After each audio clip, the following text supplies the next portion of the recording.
Assalamualaikum warahmatullahi wabarakatuh. Waalaikumsalam warahmatullahi wabarakatuh. Ya, puji kehadirat Allah kepada Nabi dan Allah. Ya, langsung saja.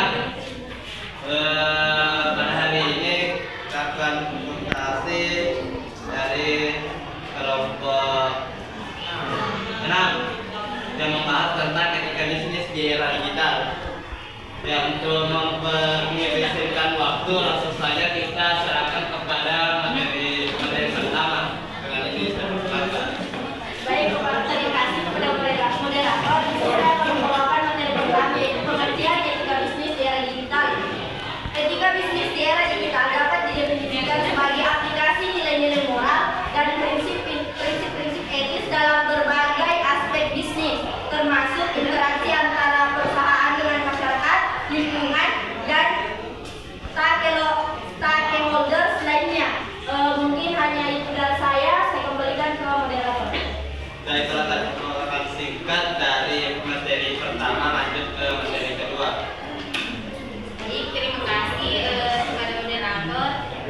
Di sini saya akan menempatkan mengenai pengertian regulasi. Nah, regulasi secara umum adalah aturan-aturan yang memberikan baik dalam pemerintahan maupun bisnis. Regulasi berfungsi untuk menertibkan perilaku orang-orang yang terlibat dalam suatu komunitas dalam batasan-batasan tertentu. Nah, sedangkan pengertian regulasi bisnis adalah aturan-aturan yang dikeluarkan oleh pemerintah atau badan pengatur lainnya untuk mengendalikan perilaku dalam bisnis, baik aturan dalam bentuk batasan hukum oleh pemerintah pusat atau daerah, peraturan asosiasi perdagangan, regulasi industri, dan aturan lainnya. Saya kembalikan ke moderator. Ya, kita lanjut lagi ke materi ketiga. Ini saya persilakan. Baik, terima kasih. Saya akan membaca materi kedua, yaitu manfaat regulasi bagi bisnis. 1. Menghindari resiko hukum. 2. Meningkatkan kepercayaan pelanggan. 3. Mengurangi resiko hukum sanksi. 4. Menciptakan nilai yang terpanjang. 5. Meningkatkan hubungan dan pengakuan kepentingan. 6. Mengurangi resiko kerugian. 7. Meningkatkan keberhasilan bisnis. 8. Mengurangi resiko kerugian. 9. Meningkatkan keamanan. 10. Meningkatkan keberlanjutan. Nah, itu saja manfaat dari regulasi dari bisnis. Saya kembalikan ke moderator. Nah, kita lanjut ke materi selanjutnya. Baik, terima kasih atas kesempatan yang telah diberikan oleh moderator. Materi saya itu pentingnya etika bisnis bagi perusahaan di era digital. Seberapa penting etika bisnis bagi perusahaan digital? Jawabannya adalah sangat signifikan. Mengapa? Karena perusahaan harus mempertahankan integritas dan reputasi dengan cara yang etis dan bertanggung jawab. Nah, dalam era digital, etika bisnis sangat penting karena teknologi informasi telah memperluas jangkauan dan dampak bisnis. Oleh karena itu, perusahaan harus mempertimbangkan etika bisnis sebagai bagian dari strategi bisnis dan mengambil langkah-langkah untuk mematuhi aturan tersebut. Baik, saya kembalikan ke masyarakat. Saya silakan pemaparan dan dari Kompas. Kita lanjut ke materi terakhir. Baik, terima kasih. Di sini saya akan menjelaskan materi tantangan yang sering dihadapi bisnis digital. Pertama itu KPI yang terbilang sama. Perusahaan yang masih menerapkan KPI pertama dapat mempengaruhi pembiayaan performa perusahaan. Kedua yaitu era digital. Strategi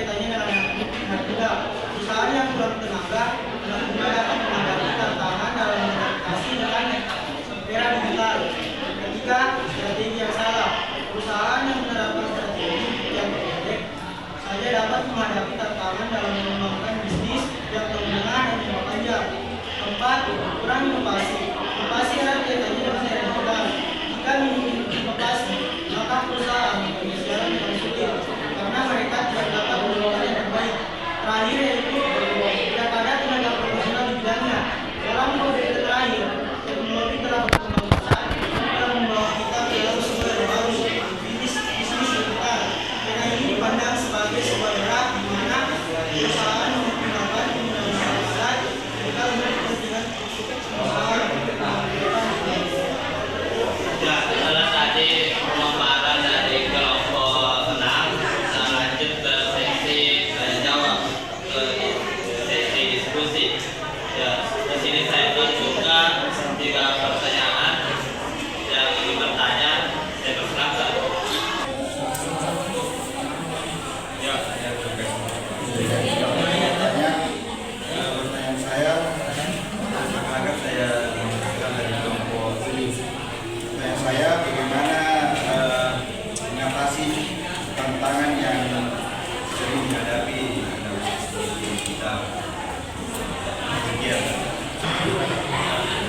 Atas pertanyaan dari perwakilan kelompok 7 atas nama Muhammad Ikram, dan kita lanjut ke pertanyaan kedua. Saya serahkan kepada Saudara Indra. Terima kasih moderator atas kesempatannya. Di sini saya akan bertanya tentang makalah yang dipaparkan oleh kelompok 1 mengenai etika bisnis digital. Ya, dipakai kita ketahui bahwa etika bisnis di era digital ini tentunya membutuhkan fanpage atau yang berkaitan media sosial. Ya, langsung saja pertanyaan saya itu, bagaimana cara memasarkan produk secara online di wilayah yang masih memiliki keterbatasan dalam mengakses media internet? Akses media internet, kemudian memiliki kawasan yang masih sulit untuk diakses, seperti halnya pelosok dalam desa. Sekian, terima kasih. Saya komunikasi moderator. Pertanyaan dari Saudara Indra, saya ulang pertanyaan. Kesempatan yang diberikan, pertanyaan saya yaitu bagaimana Anda menyeimbangkan pemasaran teknologi atau pemasaran etika bisnis di era teknologi digital ini. Maksudnya bagaimana sikap Anda dalam menyeimbangkan antara dalam bentuk digital maupun secara offline. Saya kembalikan ke moderator. Terima kasih. Ya, terima kasih atas pertanyaan dari Saudari Sylvia. Dan kita kasih waktu pemateri untuk berpikir menemukan jawaban ya. Dan 3 pertanyaan dari teman-teman. Saya kasih waktu 3 menit untuk menjawab 3 pertanyaan ini. Waktu yang telah saya tentukan sudah melewati batas lewat waktu.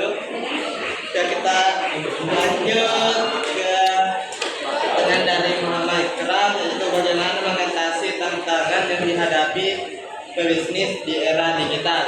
Pertanyaan ini akan dijawab oleh Saudari Astina selaku pemateri pertama.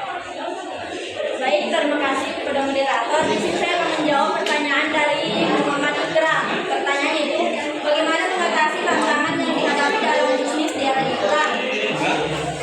Di era digital, menghadapi tantangan dalam bisnis memerlukan adaptasi yang cepat terhadap perkembangan teknologi dan perubahan perilaku konsumen. Beberapa strategi yang bisa membantu, yaitu yang pertama, berinovasi secara terus-menerus. Maksudnya selalu mencari cara baru untuk meningkatkan produk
dari jawaban yang cukup panjang dari saudari Astina, ya saya kembalikan ke penanya bagaimana tanggapan dari jawaban yang telah dilombakan oleh saudari Astina.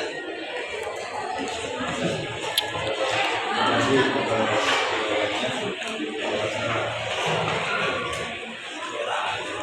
pemberian moderator. Ya, terima kasih dari sampaikan pertanyaannya. Kita lanjut lagi ke pertanyaan selanjutnya. Kita lanjut ke pertanyaan dari saudara Indra yang dijawab oleh saudara Sarisa selaku pemateri keempat.